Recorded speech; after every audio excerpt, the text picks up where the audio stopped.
Pressure them now. We only have 50 days left. After the election, when the chaos starts, there's not going to be any easy way to stop it. Pressure them now to get these answers. That way it fully discredits them after the election when they try to change their mind, not if. They want to engage in a propaganda war. We're going to engage in a truth battle. Thankfully, thanks to the greatest audience in podcasting, and I am not kidding, I have a deep love for you all. I don't think you'll ever understand what you've done for me. You all started to spread the word after we covered Michael Anton's article describing the coup. There it is right there, the coming coup, Michael Anton. A wonderful piece. You all started to spread it around, and now all of a sudden people are getting a little nervous, and everybody's gone dark. Super quiet. Why? Because what's the first rule of the coup? Don't talk about the coup. And rule number 2 is, if they talk about the coup, make sure you blame it on your opponent. Now let's activate rule 2. Here's from the article, Stop the Coup. Quote, but hyperventilating ruling class supporters of the Biden BLM Antifa coalition did predictably lash out. Talking about lashing out after I started covering the coming coup and others. The epitome of these reactions is an article in New York Magazine's Intelligencer by political columnist Ed Kilgore entitled, Trump backers make case for stealing election before Biden gets the chance? Tell me you're tracking here. Armacost, you getting it? Rule number 1 by coup plotters. Don't ever talk about the coup. People like me start talking about the coup. Activate rule number 2. Blame it on Trump. Trump's planning to steal the election. Huh? Joe, we wrote about the street fight, not the legal one. Was that us? No, that wasn't us at Bongino.com. Yes, that was the lefties. We're writing about, I hired Stanley McChrystal to engage in counterinsurgency tactics. Joe, you've worked with me for a long time. Do you ever recall me talking about hiring McChrystal? Does he work with you? Have I hooked you guys up? He's not on staff. He's not. Thank you. Joe's pretty familiar with all the staff here. Paula, did you make any hires? Did you get a 1099 from McChrystal? Paul, I'm getting a no from Paul. There's no 1099 from McChrystal. So it's not us. So that's the lefty coup plotters. And yet they activate rule number 2. We're planning the coup now. This is hilarious.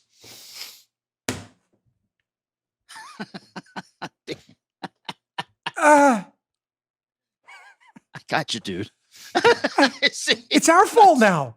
It's our fault. I'm exposing them calling for a street fight in the streets and insurgency tactics, and it's now us trying to steal the election. This is remarkable. All right, so you haven't got to what to do. This is the most important part. Here's screenshot 3 from the piece, Stop the Coup. This is the meat. This is a couple paragraphs. This is long, but gosh, is this worth your time?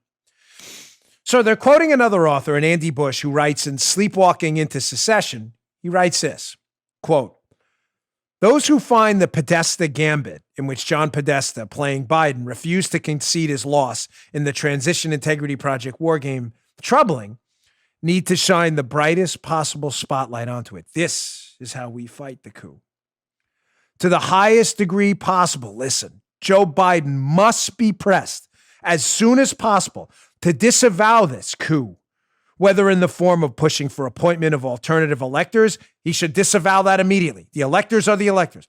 Holding the election hostage to drastic constitutional changes, Puerto Rico and D.C. statehood, by the way, or above all, using threats of secession as a weapon. You know what? Come back to me for a second. We'll go back to that. Sorry.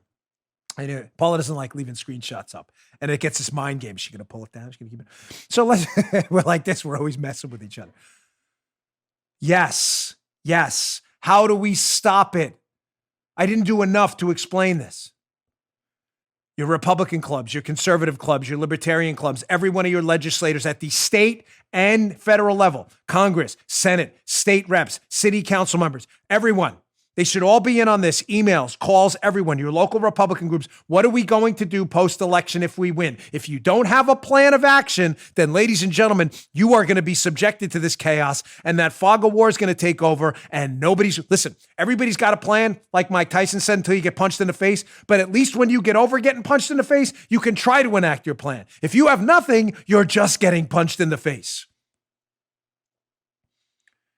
We need to start pressuring Biden and his team right now through every single media outlet we have. Fox News, Breitbart, Bongino.com, Conservative Review, The Blaze, The Daily Caller, National Pulse, everyone, National Review, to get Biden and Harris on the record right now. Stat: if Donald Trump wins this election, will you renounce the use of alternative electors? There's no such thing. That's not a real thing.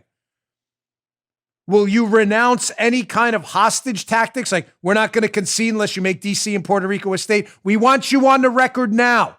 Verdict is in, not yesterday, now. Because after the election, they will fall prey to their base. And they won't care about votes anymore. They will care only about chaos.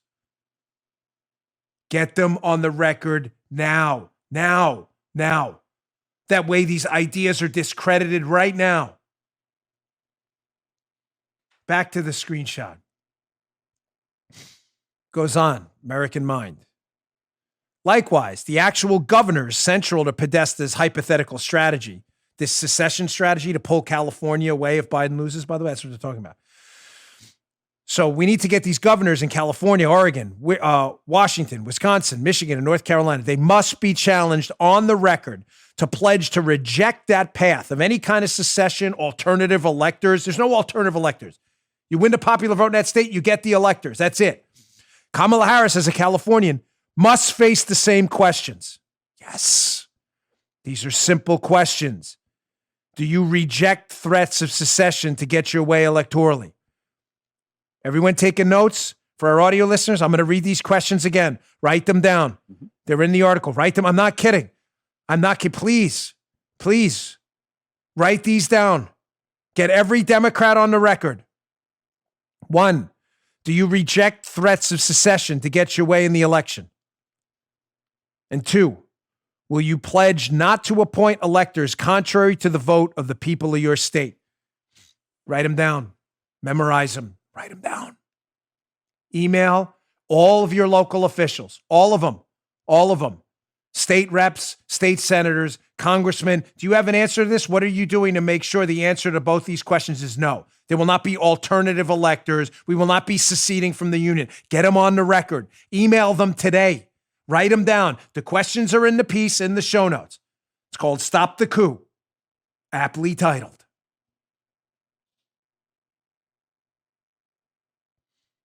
Pressure them now. We only have 50 days left. After the election, when the chaos starts, there's not going to be any easy way to stop it. Pressure them now to get these answers. That way it fully discredits them after the election when they try to change their mind, not if. They want to engage in a propaganda war. We're going to engage in a truth battle. You just heard Dan Bongino.